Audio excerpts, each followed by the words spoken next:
Did you know that many Christians have been victims of fake news, slandered by government officials, barred from public discourse, and labeled as, quote, haters, unquote, all the while being viewed as fools for believing and proclaiming a scandalous message?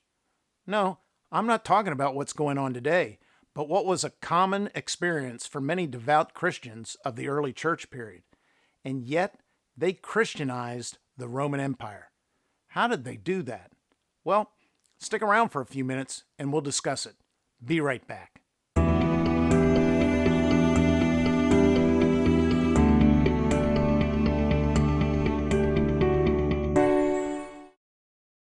Hey, thanks for sticking around. This is ASKABIBLEPROF.com, where we give straightforward answers to your questions about the Bible and Christianity. If you find this video interesting, then consider hitting like and subscribing, and we can introduce you to other helpful videos. Today's video is on the slander of Christianity and the political incorrectness of its message within the Roman Empire. Specifically, why both Jews and Romans viewed the gospel as both foolish and scandalous. Our guest for today's video is Dr. Michael A.G. Haykin. Dr. Haykin has contributed hundreds of articles to both journals and magazines, as well as written several books. Links for some of these books can be found in the description box below. He has taught at universities and seminaries both in North America, Ireland, and the United Kingdom. He is without a doubt a recognized New Testament and early church history scholar. So without further delay, Dr. Haykin. So the question of what kind of slander did Christians have to endure, and what would be the cost for individuals who embrace the gospel, who embrace Christianity in terms of their social standing, is very significant. It's significant in terms of not only understanding the reasons for the growth of the church, the challenges it faced, but also in terms of what it means for us. And Christians were accused, generally speaking, of three issues. Tacitus, in his account of the Great Fire of Rome in 64 AD, where Christians are subsequently arrested and charged with having caused the conflagration, he mentions that Christians are guilty of hatred of the human race. And this is probably tied to the charge of atheism. The human race there being conceived of basically as the Roman world. The Romans had an exalted view of who they were in terms of a people group, what the gods had assigned to them. They had assigned to the Romans the burden of ruling the Mediterranean world. Anything outside of that, outside of the boundaries of the empire, people were not really fully human in one sense. And so the hatred of the human race was then the hatred of the empire, and that would be traceable back to the refusal of Christians to worship the Greco-Roman gods who preserved the empire and engage in the cult of the emperor. But there were other charges as well. There was the charge of cannibalism. This is made on the floor of the Senate in the 180s by a Roman senator, where in a speech that was reported by a number of Christian authors, it was claimed that Christians ritually bake in dough babies, skewer them, and then eat them. In other words, some form of cannibalism. And this probably came about through a misunderstanding of the Lord's table. The use of the literal phrases that people are eating the body and drinking the blood of Christ. Because the Lord's table always took place in a closed communion setting. So unbaptized individuals, whether believers or definitely unbelievers, were not allowed to see the Lord's Supper. Justin Martyr clearly indicates this in his apology. And so there would be rumors. What are these Christians doing behind locked doors?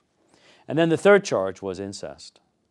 In a number of Greco-Roman quarters, there is a significant degree of immorality that is allowed, but incest is one sin that is viewed as heinously by the Greco-Roman culture as it is by Jewish culture. And Christians were accused of incest. And again, it's probably based on a misunderstanding. In this case, probably the failure to understand the Christian usage of the term agape, which is the word, one of the Greek words for love.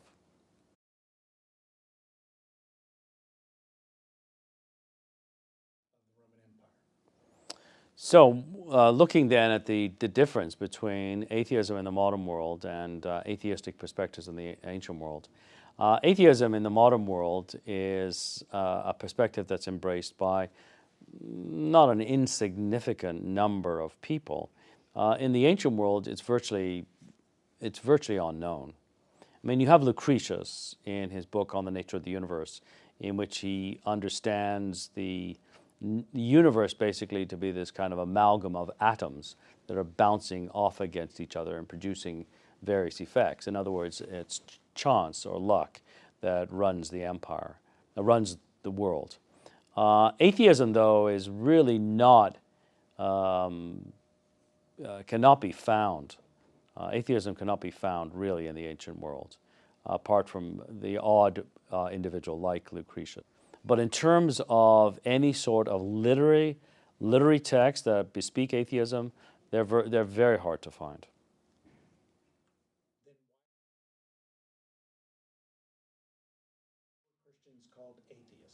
Christians are called atheists because they reject the Greco-Roman gods. And so their worship of the one true God is not regarded as genuine. And it would have been incredulous to most Romans that a Jewish rabbi who was not a citizen of the Roman state, who was crucified, which was a form of punishment reserved for criminals and low life, quote unquote, and non-citizens, was indeed the manifestation of the true God. That this man was none other than God himself and was worthy of worship. So this would have been incredulous. And then to argue that it wouldn't have been a problem if the Christians had said, well, you know, we worship Jesus, but we'll worship all these other gods as well. We're going to add Jesus to this pantheon. But then to argue that this is the sole way of worship that pleases God, that is just incredulous. And so from the point of view of the Greco-Roman world, you've rejected all these gods, and therefore you must be an atheist.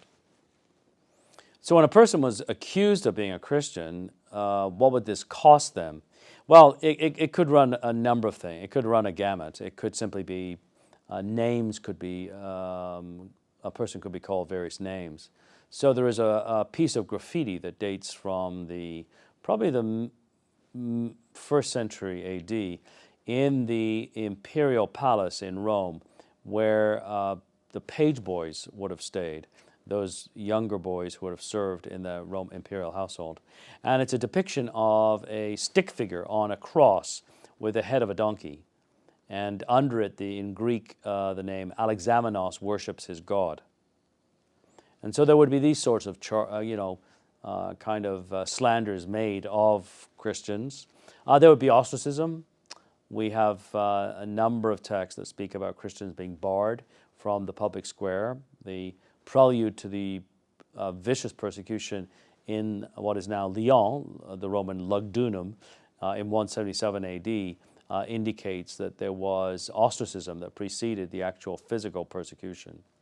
And then up until either around 200 or 250, and there are differences as to which date is the beginning of empire-wide persecution. Up until that point, persecutions had been local, and being a Christian might involve your being executed, being martyred, being arrested.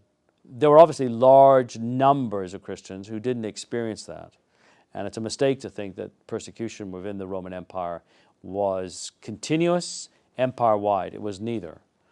But you had to reckon with the fact that you could end up as a martyr when you were baptized as a believer.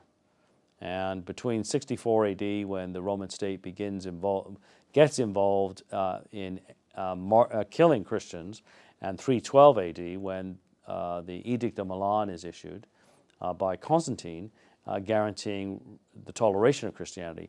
In those 250 years, Christianity was illegal.